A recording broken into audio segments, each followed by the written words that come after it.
Gerakan Nasional Baca Buku. Kali ini Uminya Arya mau bacain cerita rakyat yang berjudul Bawang Merah, Bawang Putih. Siapa yang mau dengerin? Yuk, kita dengerin bareng-bareng yuk. Ayo sini. Saya. Bawang merah dan bawang putih.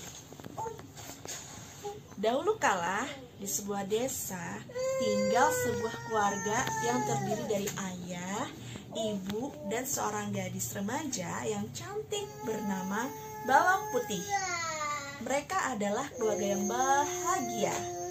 Bawang Putih dan ibunya selalu menyambut kedatangan ayahnya dengan senyuman. Tidak hanya itu, Bawang Putih juga selalu memberikan minuman kepada ayahnya setiap pulang berdagang. Ayah Bawang Putih sangat senang sekali memiliki anak yang baik hati. Bawang Putih baik ya. Sifat baik hati Bawang Putih tidak hanya kepada ayahnya, pada ibunya pun dia berlaku sama. Dia selalu membantu pekerjaan ibunya, dari membereskan rumah, mencuci baju, menyiram tanaman, dan memberikan makanan kepada hewan ternak. Ibu Bawang Putih sangat senang sekali kepada anaknya yang baik hati. Lanjut. Pada suatu hari, Ibu Bawang Putih jatuh sakit. Yang bisa dilakukannya hanya terbaring di kasur. Sebagai anak, Bawang Putih sangat sedih sekali. Begitu pula dengan ayahnya. Bawang Putih merawat ibunya dengan ikhlas. Dia tidak pernah lupa menyuapi ibunya dengan makanan. Segala usaha dilakukan oleh Bawang Putih dan ayahnya.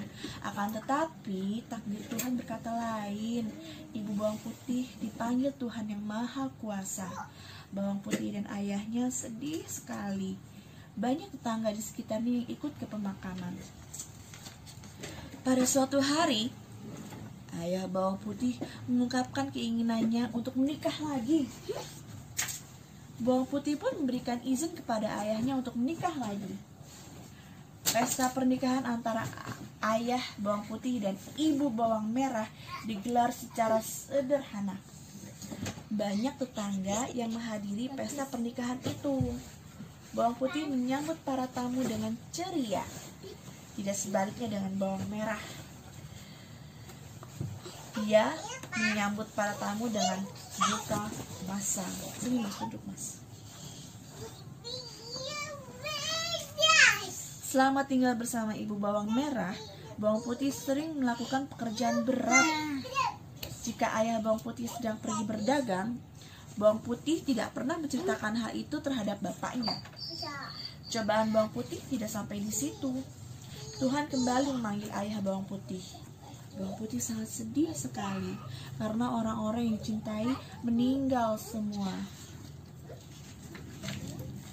Pagi yang cerah, Bawang Putih disuruh oleh ibu tirinya mencuci baju di sungai. Sampai di sungai, Bawang Putih segera mencuci semua baju yang kotor yang dibawanya. Bawang Putih tidak menyadari bahwa ada satu baju yang hanyut terbawa arus. Dan celakanya, baju itu tuh baju ibu tirinya. Bawang Putih pun dengan takut-takut pulang ke rumah. Begitu sampai di rumah, Bawang Putih menceritakan kepada ibunya bahwa, "Bu, bajunya ada yang hanyut. Maaf ya, Bu." Tapi karena ibunya Bawang Putih itu galak dan jahat, Bawang Putih dimarahi oleh ibu tirinya. Dia pun disuruh untuk mencari baju yang hanyut itu.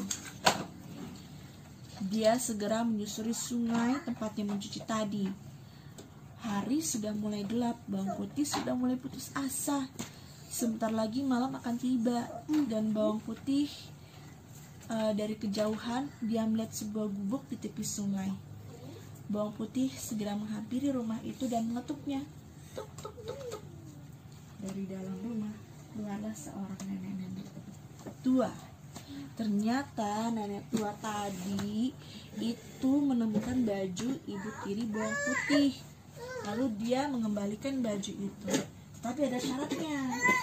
Syaratnya adalah bawang putih harus menginap di gubuk nenek itu selama seminggu. Dan dia pun menyanggupi persyaratan nenek tua itu. Nenek tua itu sangat puas sekali dalam kerjaan bawang putih.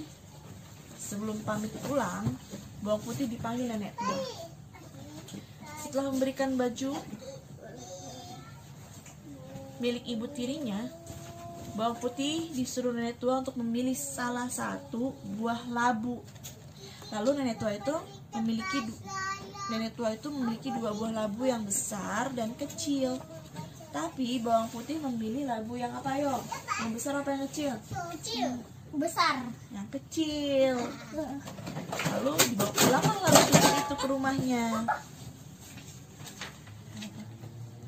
Sampai di rumah, dibukalah labu tua itu, labu tadi ya, yang dikasih sama nenek tua, dibuka, trep, ceplak, trep. Ternyata di dalam labu itu ada apa, Dek? Ada perhiasan. Di dalam labu itu ternyata ada perhiasan. Mereka memaksa bawang putih untuk menceritakan, gimana bisa ada perhiasan di dalam labu? Lalu diceritakanlah bawang putih kalau dia baru saja ketemu nenek-nenek tua di tepi sungai, dan nenek itu menemukan bajunya dan memberikan labu tadi. Akhirnya karena bawang merah iri, dia pun melakukan hal yang sama. Apa yang dilakukan oleh bawang putih? Dia sengaja menghanyutkan bajunya ke sungai, lalu dia pulang lagi ke rumah, lalu dia pura-pura cari baju yang hanyut ke sungai tadi. Terus begitu dia menyusuri sungai, dia melihat ada gubuk nenek-nenek tua. Lalu ternyata nenek-nenek tua tadi pun menemukan baju yang hanyut tadi, yang dihanyutin sama bawang merah, dan dikasihlah bawang merah labu lagi, labu juga, tapi labunya kali ini besar.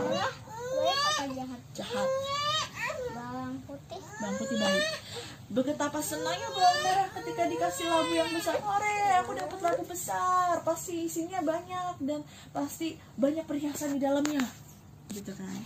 Begitu sampai di rumah, dibukalah labu itu. Cing. sudah. Ternyata isinya apa? Isinya ular. Itulah balasannya buat orang yang iri. Mau mendengarkan cerita bawang merah bawang putih? Dadah. Assalamualaikum. Waalaikumsalam.